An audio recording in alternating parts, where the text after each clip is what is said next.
This is BC Spirits, your look at the province's burgeoning distilling culture. What's happening, everybody? Welcome to another episode of BC Spirits. This week, I'm going to go back to a sweet style. Like, I've done some vodkas and gins this last little while, some whiskeys. I think I mentioned the last couple of weeks that I'm running out of things to taste. I'm always on the search of new things to taste, so I'm trying to find the newest things always in the market. But liqueurs, especially fruit liqueurs, I've done before. These are all brand new that I haven't tasted yet. These are still relatively untouched by me, or relatively untouched by the market, actually. It's very interesting because I find that liqueurs have a huge presence in the market as like modifiers or cocktail ingredients, but the local market, it's still a little bit slow. And some of these ones have been around for quite a long time, and I don't see enough on the back bar. Very curious what you think about the packaging and stuff, because they're all in these like long, slender bottles, which for a bartender can be a pain in the ass and can be a good thing too. So I've always been curious about why we don't see enough of these. Now, price point is obviously a big issue because you can get bowls. I think Bowls Cherry Brandy, I looked at on the BC Liquor Store website today. It's like $18 for a bowl of bowls, which is just mental. But in saying that, have we got a cherry today? We do have a cherry today. You only need to use like half the amount you would normally use. So the price point really like levels out really quickly. So let's kick this off. I think I've done this one before. This is the pear liqueur from Maple Leaf. I love these guys. Now the reason why I cracked this one is because I wanted to talk about one that I don't have right now, which is their peach. And so Maple Leaf is very famous for doing eau de vis, peach eau de vis, pear, so on and so forth. Hardcore Germanic family that really focus on the fruit brandies. But the cool thing with their liqueurs is actually they make a base liquor, base 40%, 50% alcohol of the pears, and then they cut it with pear juice to sweeten it.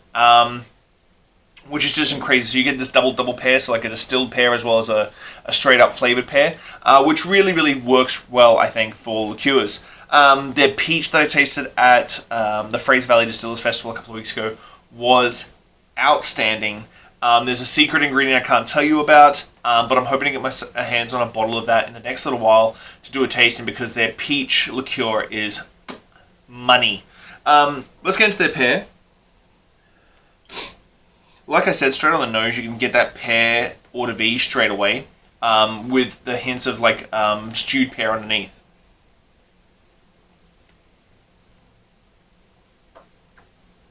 Oh,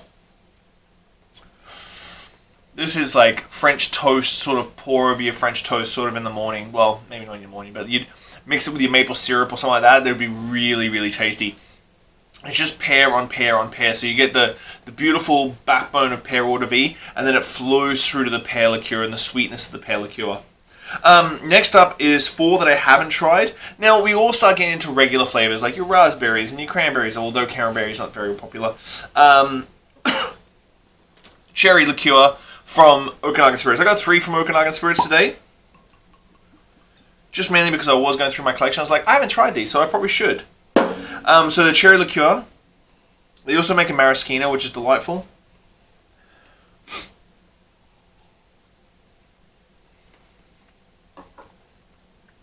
Cherry can be really hard. Cherry's a love-hate flavor profile, because it's usually used for medicinal purposes when you're a kid. So I find cherry is still super medicinal ingredient for a lot of things, but this one leans towards that like sweet cherry pie. And you get the pits, and you get that really good stewed down like jammy sort of feel to it. Very tasty. I would sub this in for your classic cherry herring, which I know is a pain in the ass. It hasn't got that like musty sort of autumn spice backbone that the cherry herring has, but I think in a blood and sand this would really stand up really nicely. Fantastic little cherry liqueur from there. Next up is the Urban. Now, the Urban Blackberry. Now, I'm not sure, but I am led to believe that Urban no longer exists. I've seen their websites down and their social media is all gone. They were very famous for making the Spirit Bear vodka and gin that you see in the BC liquor stores, but they do a great range of liqueurs as well. And so I got this a little while ago. The great thing with like proper BC made liqueurs is that you get a lot of the seeds and the pits because of the way that it's produced. It's a maceration with high proof alcohol to extract those flavors. A little bit of sugar gets added because of the natural sweetness of the berries.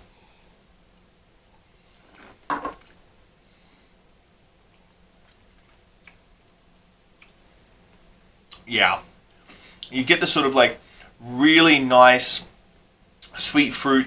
You can taste all, like if you put the blackberry in your mouth, like a fresh blackberry, and chew down on it, you get all the seeds, you get all the thing. There's a very deep base note of stew in this one. So this one's a fantastic blackberry liqueur. Drizzle on top of your bramble cocktail. So bramble, gin, sugar, lemon, shake it, crushed ice, drizzle. Next up is a couple of different ones. So I got the blueberry here from Okanagan Spirits again.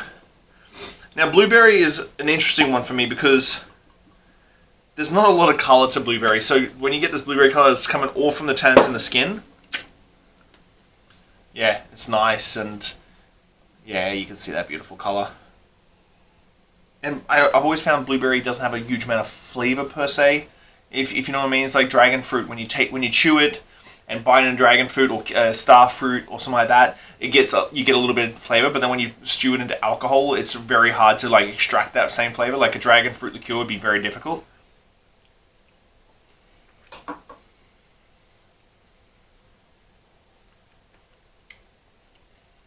Yeah, that is delightful. The blueberry skins are really the big players in this one, I find. The tannin skin. The thing with the Okanagan liqueurs over the urban is the acidity that's still left there. Like the balance of sugar and acidity is aggressive. Like right back here, gets you right back there. The skins are the star of this one. You get a little bit of the flesh, obviously, but the skins is where like all that flavor, all that texture, all that tannins are, and that's what you gain from that. Next up is this beast, is the Haskap.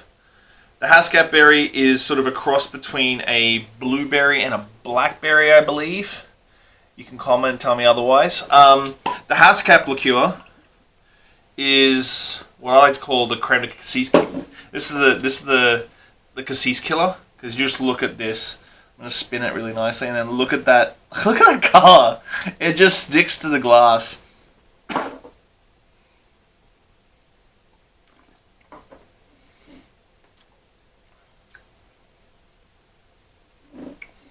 Alcohol comes through a little bit more on this one, but you get the Haskap berries in the background. It's sticky, and I really think this is like a BC made. Like I know we grow blackcurrants here, but Haskap is more of an indigenous berry. This and a Kia Royale, some rosé bubbles, would be spectacular money. Wow. So liqueurs, they're usually modifiers, sweeteners, and cocktails. So a cocktail should always have strong, sweet, sour, and bitter. Strong, sweet, sour. Oh.